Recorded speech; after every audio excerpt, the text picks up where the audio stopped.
Hey everybody, this is a quick video in case you have a Castle Serenity pellet stove and it's not working right for some reason and you're trying to diagnose what's wrong with it.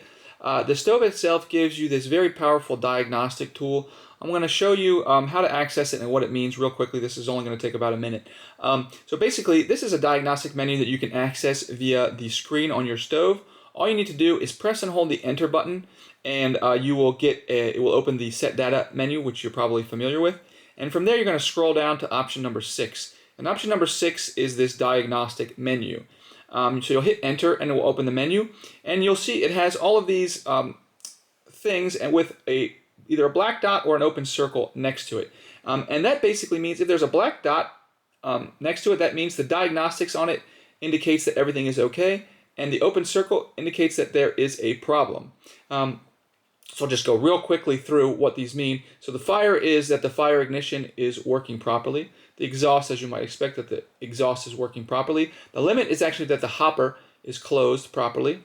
The blower is that the air blower is functioning properly. The feeder is that the pellets are being fed properly. And the vacuum is that you're getting proper suction into the stove burner.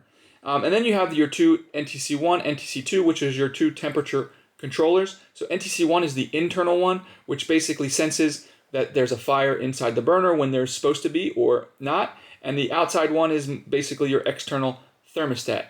So anyways, hope this helps you get closer to figure out what's going on with your stove. Thanks a lot for watching. Have a great day.